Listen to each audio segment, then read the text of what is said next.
Welcome back to Troubleshooting Agile. Hi there, Jeffrey, and someone else, Gene Kim. Hello, Squirrel and Jeffrey. Yeah, welcome back, Gene. Glad to have you again because you gave us an exciting point of view on individual productivity improvements from artificial intelligence. And I didn't even get a chance to argue with you about some of them, Gene, so we'll come back to that. But I'm very interested also in what this means for our organizations. What do our teams do? How do we structure our topology of our organizations differently? What's it mean for the executive leaders that I'm talking to all the time and who are always asking me, how many engineers should I hire? Maybe I should fire all of them. So let's dive into that if that's okay, Gene and Jeffrey. Yeah, 100%. What a time to be alive, huh? Absolutely. Let's start with that question, the easy one. Should we fire all of our engineers? Do we just put AIs in charge of everything? They write all the code, and we can just have a zero in our salary column. Yeah, I don't think that's going to work so well. But I think what's interesting, I had mentioned last time, was, find me a person who's frustrated about a dev team who say, we can't get around to doing what you want, right? It's not above the line, right? Or we'll get around to it maybe next year. And I think this vibe coding creates an opportunity for that product owner, that UX person, that business analysts to do it themselves. But a really interesting story was told by Dr. Topo Pal. So he helped lead the Capital One DevOps movement a decade ago, and now he's VP of Architecture at Fidelity. And he, among the many things he's responsible for, is the one application that you go to ask which of our 20,000 plus applications have Log4j in it. And I think he's had in his head a vision of what this application should be, but when he goes to his team, right, a very talented team, they would say, yeah, we'll take about 6 months and we would need to hire 2 front end JavaScript people. And so out of frustration and curiosity, he sat down and just vibe coded for 5 days straight an application that blew us all away. He presented this at the Enterprise Technology Leadership Summit, and it looks like a world-class SaaS application. So it's a new presentation layer that takes data out of this Neo4j database, and it's so useful that the internal audience for this tool is like maybe 10 times larger.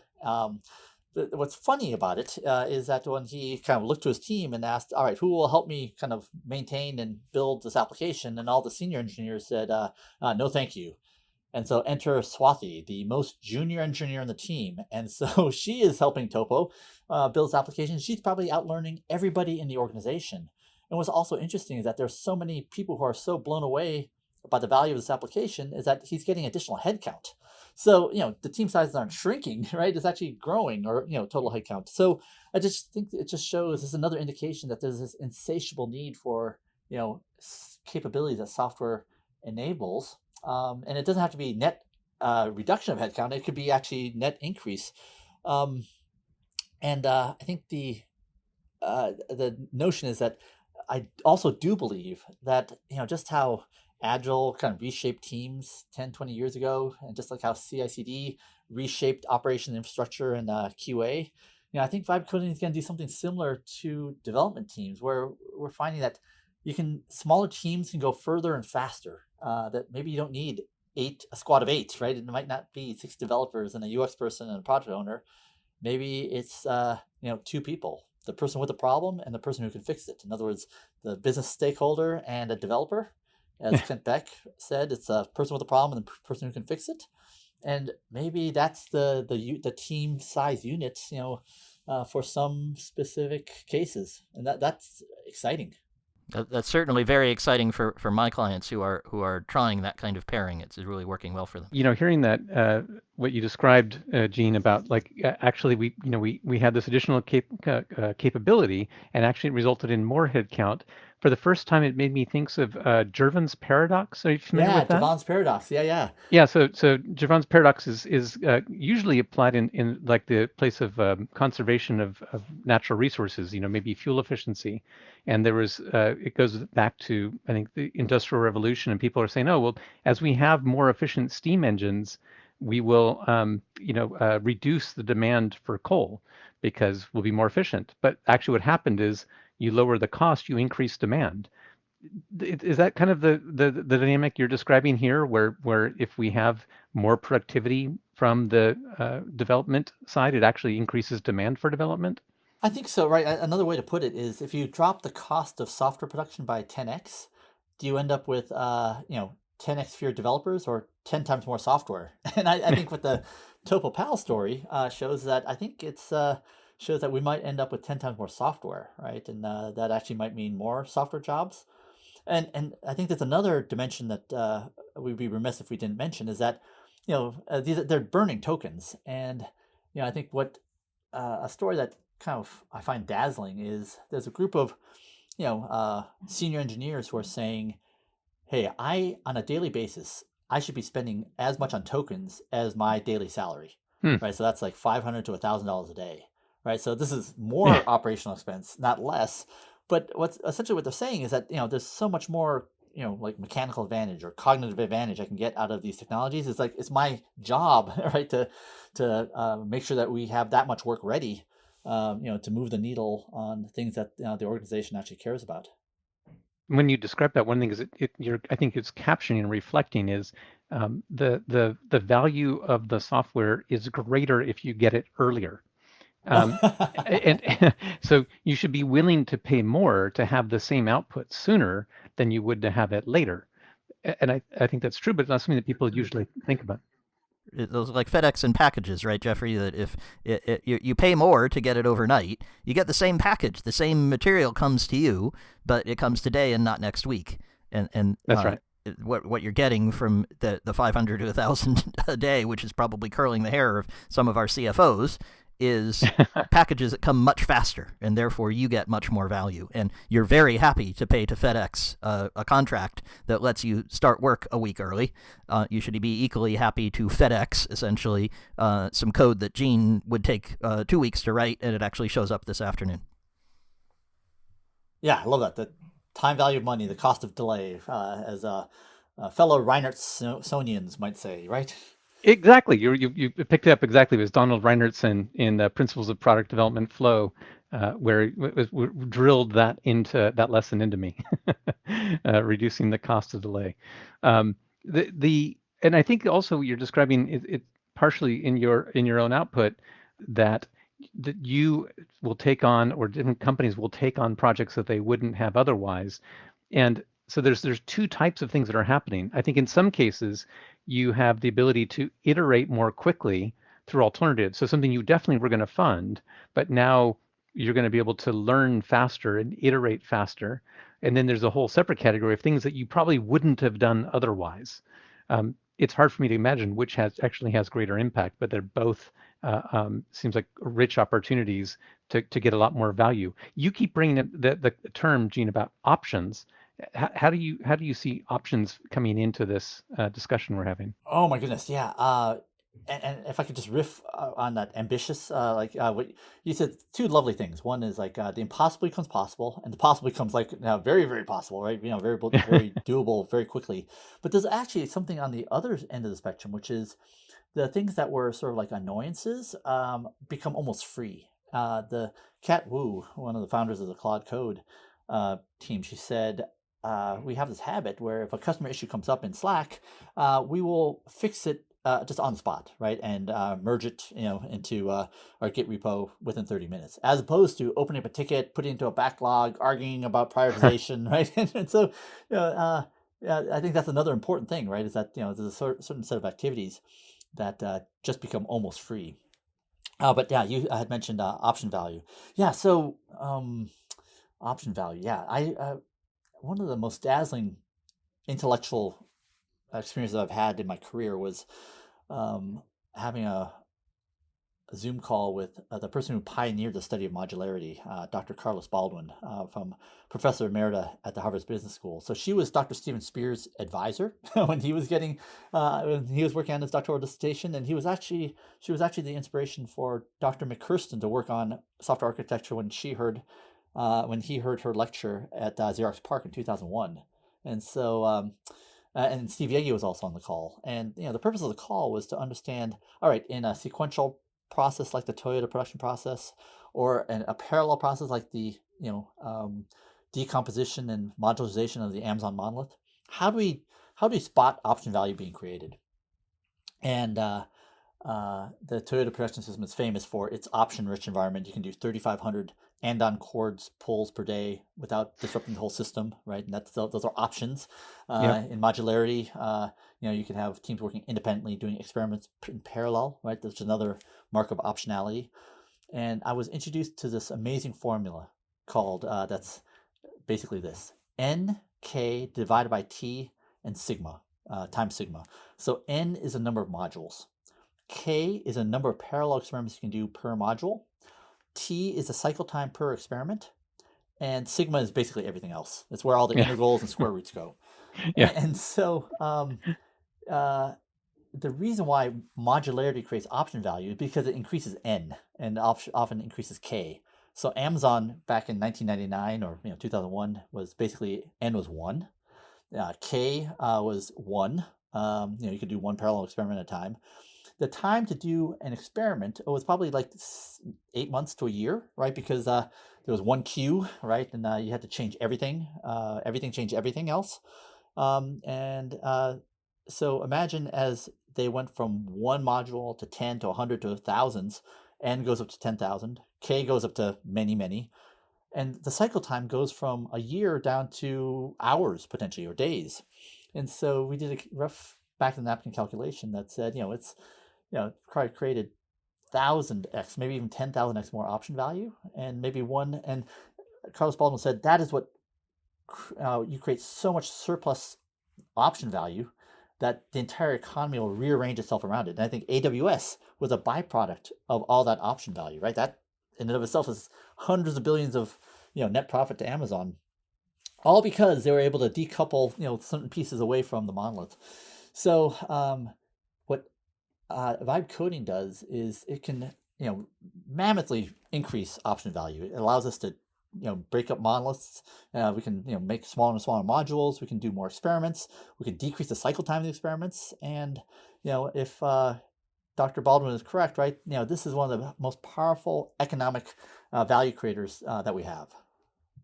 That's so interesting because I wouldn't have thought innately of vibe coding as about modularity, but I like the equation, bringing in especially the cycle time element and the number of parallel experiments, and the idea of the idea of having multiple people trying different things in parallel. That's as a direction for optionality. How cost and speed coming down enables that in a really interesting way. So that's not a dimension of I'd really been focusing on with vibe coding and agentic coding. Yeah, in fact, if I can just be very concrete, I realize my apologies for maybe being too abstract. So if you have to implement pagination, well, let's try it 3 different ways, right? Let's have it come up with 3 different candidates, but one of them should be classic pagination, old school HTML style. How about let's try HTMX and let's try a React JavaScript treatment, and let's do them all in parallel, and let's just pick which ones are best, right? And often, as engineers, we are in situations where we only have the time or budget or expertise to try one, right? And whatever when we finish, that's what we're stuck with, potentially for years. Here's an amazing opportunity that basically turns on its head. It's like, let's try as generate as many options as possible because the cost of production is so small. I want to go ahead and challenge something on this, and this is about this kind of experiment and what's being unleashed. And because one of the questions that our audience faces, now we just put it like, simplify it, people either are already gaining experience with vibe coding and agentic coding, or they're not. They're on the pool, on the edge of the pool looking in, and they're trying to decide, should I dive in? Is now the right time? Because someone, I think, could reasonably argue and say, gosh, if I look back at what Steve was writing about, Steve Yegi, at the beginning of the year, or Gene, what you were doing at the start of the year, right? I don't think, if my timeline's right, there wasn't a lot of agentic coding going on a year ago. The phrase vibe coding was invented in February 2025.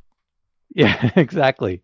So, and things have evolved quite a lot. I imagine you've seen the capability of the models increase quite a bit. The amount of bootstrapping, the amount of support required to make them productive has changed generationally over the course of this year. Is now the right time, or am I better off waiting for another 3 months, 6 months, 9 months? What? Tell me, make the case. What's your personal opinion, and support it? Why should I start today rather than next year? Why should it be? What would be your advice to someone? And what maybe it's a question. Maybe there's something that would make them decide between one or the other. What's the crux of it? So the person who wrote the forward was Dario Amodei, the CEO and co-founder of Anthropic, and he said it so brilliantly. He said, one could argue that because of the rate of change, you shouldn't jump in now. And he actually quoted Steve Yegi by saying, "Don't fall prey to the tempting work deferral trap." Saying it will be way faster in 6 months, so I'll just push this work out 6 months. It's like saying, I'm going to wait until traffic dies down. Your drive will be shorter, sure, but you will arrive last. It's just, it's such a great forward, and I just love how he brought that up. That's one dimension, right? Is that, and I think it's actually amplified by the second finding. So I got the opportunity to work with the Dora team this year on the state of AI and software development research. And one of the findings that didn't make it into the report, but I was just so exhilarated by, was this. So imagine on the y-axis, you have to what degree do I trust AI, right? And the definition we used was, trust is to what extent can I predict how the other party will act and react, right? Like MIT beer game, right? Is that the feedback loops were so poor that the teammates distrusted that their teammates even knew the rules of the game because their behavior was so erratic and unpredictable and angry making. So that's the y-axis. On the x-axis is how long have I been using AI? And so it starts off very low, all right, and then it goes up linearly up until about 12 months and starts to plateau at 15 months. And so the x-axis is really kind of a incomplete expression of frequency and intensity, or of the 10,000 hours it takes to get good at anything. How many hours have I logged? But it just shows that it's a learned skill. And if it takes 12 months to get to a point where you can actually feel like you can trust the technology, that it is wildly non-deterministic, that's wildly sometimes unpredictable, and is in some ways has some flaws around its context window and instruction following and so forth. It takes 12 months to just even understand how it works and get a feel of like what works and what doesn't. And so I think this also says you have to start now, right? It's getting better, but if you have to log 10,000 hours, you need to log as many as soon as you can. So I found that finding just be really wonderful, because when you have high trust, you can give instructions with fewer words. You need less supervision. You're willing to give things bigger tasks, right? Whether it's a human or an AI. So how does that resonate with you all? Well, it resonates tremendously, and what I want to suggest is that it resonates in a way that makes me disagree with you. And we've just started challenging you, Gene, but we're out of time for this week. I'm wondering if you'd indulge us in coming back just one more time, and then I want to cross-examine you a little bit. I want to be the lawyer for the prosecution, and see if I can challenge you on a few areas where I think that we're being a bit too optimistic, and exactly this kind of trust is maybe a good place to start. Gene, would you consider coming back next week and sitting in the witness box? 100%. Okay, fantastic. So, listeners, you might want to feed us some questions. What sorts of things should we be questioning about AI? Some of you might be sitting there saying, yeah, I tried it. Klarna, for example, replaced their entire customer service team with AI bots and then hired back half of them. So there's people's experience with this is mixed at best. And next week, I'll be giving Gene a hard time about some of those things, and I'm sure he'll have very interesting and helpful answers. But we'd love to hear from you about your doubts and questions, about your experiences, and the things that you'd like us to cover in the new year. So the best way to talk to us about those things is to find us on agileconversations.com.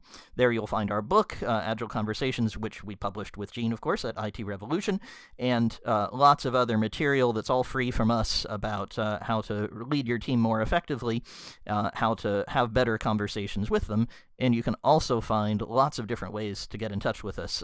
And we love hearing from our listeners at any time on any topic. So please do get in touch. And do come back next week when we're going to have a little bit more of a debate about how these tools work, because Gene's going to come back to us next Wednesday for another episode of Troubleshooting Agile. Thanks, Jeffrey and Gene. Thank you. Thanks, Squirrel. Thanks, Gene.